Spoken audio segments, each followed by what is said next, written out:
Hello मित्रों, आप सभी का स्वागत है सेल्फ स्टडी एट प्लेटफॉर्म पर आपके अपनी फैमिली में। देखिए, आज जो है स्टार्ट करने वाले हैं हम पॉलिटी की एक सीरीज़ जो यूपीएसआई अदर एग्ज़ाम्स के लिए बहुत ज़्यादा बेनिफिशियल रहेगी आपके लिए। तो ज़्यादा से ज़्यादा लोगों के साथ जो है आप शेयर कर दीजिए ताकि वे भी जुड़ सकें। और ज़्यादा टाइम वेस्ट ना करते हुए हम सीरीज़ की ओर ही चलते हैं, क्वेश्चंस की ओर चलते हैं। और फर्स्ट क्वेश्चन हमारा ये है कि निम्नलिखित में से किस अधिनियम द्वारा भारत के गवर्नर जनरल को अध्यादेश जारी करने की शक्ति प्रदान की गई। जो हमारे भारत का जो गवर्नर जनरल था उसे अध्यादेश जारी करने की जो शक्ति प्रदान की गई थी वो किस एक्ट के द्वारा प्रदान की गई थी, ये आपसे पूछा है। और एसएससी सीजीएल में भी ये कई बार आ चुका है क्वेश्चन। तो इसका राइट आंसर है ऑप्शन नंबर ए, जो आपका भारतीय परिषद एक्ट जो आपका 1861 था, 1861, इसके द्वारा जो है भारत के गवर्नर जनरल को अध्यादेश जारी करने की शक्ति प्रदान की गई थी। ठीक है, नेक्स्ट क्वेश्चन है आपका, भारत के गवर्नर जनरल को किस एक्ट के द्वारा अपनी समिति के निर्णयों को अस्वीकार करने का अधिकार मिला था। तो जो भारत का गवर्नर जनरल था, जो अपनी समिति थी उसके जो डिसीजन लिए जाते थे उन्हें अस्वीकार करने का जो अधिकार मिला था वो किस एक्ट के द्वारा मिला था। तो याद रखिएगा 1786 का अमेंडमेंट एक्ट था जिसके द्वारा गवर्नर जनरल को ये अधिकार मिला था, 1786 का अमेंडमेंट एक्ट। ठीक है, नेक्स्ट क्वेश्चन है, मिंटो मार्ले सुधार का उद्देश्य क्या था। तो मार्ले मिंटो सुधार का जो उद्देश्य था वो था पृथक निर्वाचन प्रणाली। इसका राइट आंसर जो है ये हो जाएगा आपका पृथक निर्वाचन प्रणाली मार्ले मिंटो सुधार का उद्देश्य था। नेक्स्ट क्वेश्चन है आपका, मुसलमानों के लिए अतिरिक्त निर्वाचक मंडल प्रारंभ में किसके द्वारा चलाया गया या किसके द्वारा जो है लाया गया था। जो मुस्लिम लोग थे उनके लिए जो अतिरिक्त निर्वाचक मंडल प्रारंभ किया गया था वो किसके द्वारा लाया गया था। तो मॉर्ले मिंटो सुधार 1909 जो था इसके द्वारा ये लाया गया था, मॉर्ले मिंटो सुधार 1909। ठीक है, नेक्स्ट क्वेश्चन है, 1909 के इंडियन काउंसिल एक्ट में किस बात की व्यवस्था की गई थी। तो 1909 के इंडियन काउंसिल एक्ट जो था उसमें किस बात की जो है व्यवस्था की गई थी। याद रखिएगा सांप्रदायिक प्रतिनिधित्व की व्यवस्था जो है इस एक्ट में की गई थी, सांप्रदायिक प्रतिनिधित्व की। ठीक है, नेक्स्ट क्वेश्चन है, मार्ले मिंटो सुधार बिल किस वर्ष पारित किया गया था। तो याद रखिए 1909, यानी इसका राइट आंसर 1909 जो है इसका राइट आंसर जो है हो जाएगा 1909 में जो है मार्ले मिंटो सुधार बिल जो है लाया गया था। ठीक है, नेक्स्ट क्वेश्चन है, 1946 का कैबिनेट मिशन 3 मंत्रियों में गठित था। ठीक है, 1946 का जो आपका जो मंत्रिमंडल जो कैबिनेट मिशन था वो 3 मंत्रियों में गठित था। निम्नलिखित में से कौन इसका सदस्य नहीं था। देखिए, एवी अलेक्जेंडर जो है इसके सदस्य थे, सर स्टैफर्ड क्रेप्स जो है इसके सदस्य थे, और पैथिक लॉरेंस भी इसका सदस्य था। ठीक है, लेकिन जो एमरी है, एमरी इसका सदस्य नहीं था। तो इसका राइट आंसर जो है ऑप्शन सी हो जाएगा, एमरी। ठीक है, नेक्स्ट क्वेश्चन है, कैबिनेट मिशन योजना के विषय में कौन सा सही नहीं है, कौन सा सही नहीं है। तो कैबिनेट मिशन में जो संविधान निर्माण की बात की गई थी, संविधान निर्माण का अधिकार था कैबिनेट मिशन में, प्रांतीय सामूहिकरण जो प्रोविंशियल ग्रुपिंग थी उसकी भी बात की गई थी, और भारतीय सदस्यों वाला अंतरिम मंत्रिमंडल भी इसमें था। ठीक है, लेकिन जो पाकिस्तान की स्वीकृति इसमें नहीं दी गई थी। ठीक है, ये इसका राइट आंसर हो जाएगा option number D. Next question है, भारत का संविधान लागू होने तक स्वतंत्रता के पश्चात इसका शासन किसके अंतर्गत चलाया गया। तो याद रखिएगा, जो भारत का संविधान था वो लागू होने के बाद जो है, लागू होने तक जो है, लागू होने से पहले ही, मतलब जब आपका संविधान जो है लागू हुआ था उससे पहले जो भारत का जो शासन चलाया गया था वो 1935 के एक्ट के द्वारा जो है चलाया गया था। तो राइट आंसर जो है ऑप्शन नंबर ए हो जाएगा, 1935 के भारत सरकार अधिनियम के अनुसार जो है चलाया गया था। नेक्स्ट क्वेश्चन है, भारतीय को वर्ष 1947 में सार्वभौमिक सत्ता सौंपने की योजना निम्न में से किस नाम से जानी गई। तो माउंटबेटन योजना ये इसका नाम था।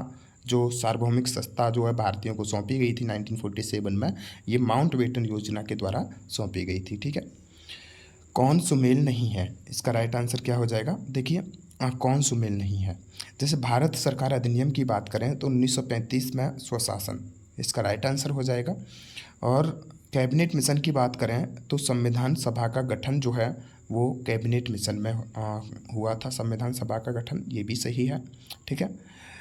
और साइमन कमीशन भारत विभाजन, लेकिन साइमन कमीशन में भारत का विभाजन नहीं हुआ था, ये इसका राइट आंसर हो जाएगा। राइट आंसर क्या होगा ये, ठीक है। मार्ले मिंटो सुधार सांप्रदायिक प्रतिनिधित्व, ये बात सही है, लेकिन जो आंसर है उस आंसर को देखिए कौन सुमेल नहीं है, यानी ये सही आंसर तो सही ये होगा आंसर क्वेश्चन के अकॉर्डिंग, लेकिन बातें जो सही हैं ये बातें सही हैं। भारत सरकार अधिनियम 1935 में स्वशासन की बात की गई थी। कैबिनेट मिशन में संविधान सभा का गठन हुआ था। मौलिक मिंटो सुधार में जो आपका सांप्रदायिक प्रतिनिधित्व है ये हुआ था, ठीक है। लेकिन साइमन कमीशन जब आया था तो भारत के विभाजन की बात नहीं हुई थी। नेक्स्ट क्वेश्चन है, B.R. अम्बेडकर और महात्मा गांधी के मध्य सन 1932 में हस्ताक्षरित पूना समझौते में प्रावधान था। तो क्या प्रावधान था? तो याद रखिएगा, भारत के लिए डोमेनियन स्थिति बनाए रखने का या बनाए जाने का जो है प्रावधान, ये जो B.R. अम्बेडकर जी थे और महात्मा गांधी जी, इनके मध्य ये हस्ताक्षरित हुआ था, जो पूना समझौता हुआ था, ठीक है। नेक्स्ट क्वेश्चन है, रेगुलेटिंग एक्ट पारित किया गया था। रेगुलेटिंग एक्ट कब पारित किया गया था? सॉरी, एक सेकेंड, देखिए इसका राइट आंसर जो हो जाएगा 12 का, ये नहीं है। भारत के लिए डोमेनियन स्थिति बनाए जाने का प्रावधान नहीं था। मुसलमानों के लिए पृथक निर्वाचन ये भी नहीं था। निम्न वर्ग के लिए पृथक निर्वाचन ये भी नहीं था। हाँ, ये इसका right answer option number D होगा। Option number D is the right answer. निम्न वर्ग के लिए आरक्षण सहित संयुक्त निर्वाचन क्षेत्र का जो है ये पूना समझौता हुआ था महात्मा गांधी और B.R. अम्बेडकर जी के बीच। नेक्स्ट क्वेश्चन है, रेगुलेटिंग एक्ट कब पारित हुआ था? 1773 ईस्वी में रेगुलेटिंग एक्ट जो है पारित हुआ था, 1773 ईस्वी में। नेक्स्ट क्वेश्चन, महारानी विक्टोरिया को भारत की सम्राज्ञी नियुक्त किया गया, वो कब नियुक्त किया गया था? तो 1858 में जो है महारानी विक्टोरिया जो है उन्हें सम्राज्ञी जो है नियुक्त किया गया था।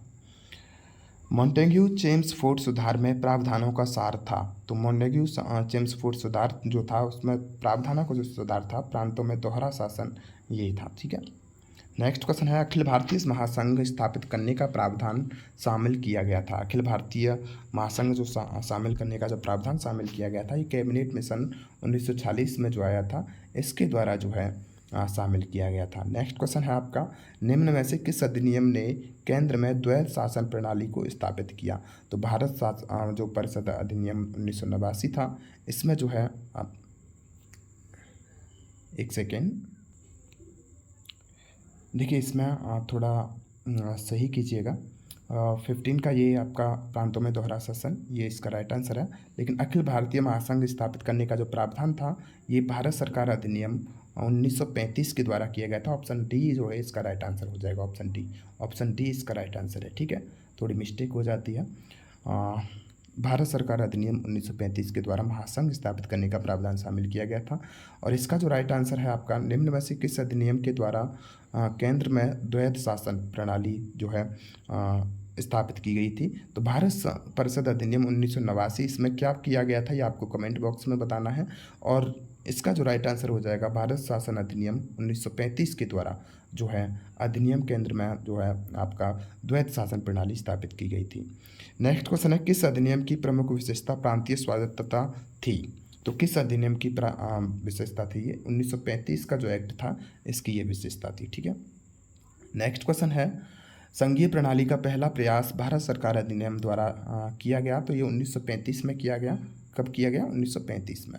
और नेक्स्ट क्वेश्चन और लास्ट क्वेश्चन है आपका, भारत में सचिव का पद किसके द्वारा निर्मित किया गया था? तो सचिव का पद जो है 1858 भारत सरकार अधिनियम जो एक्ट था, इसके द्वारा जो है सचिव का पद जो है निर्मित किया गया था। तो thank you so much all of you. ज़्यादा से ज़्यादा अपने फ्रेंड्स लोगों के साथ शेयर कीजिए और सब्सक्राइब भी कर लीजिए। और ये पहली क्लास है, आपकी पहली वीडियो है। आगे जो है आपके क्वेश्चंस जो है और बढ़ाए जाएंगे और अच्छे से बेहतर तैयारी कराई जाएगी।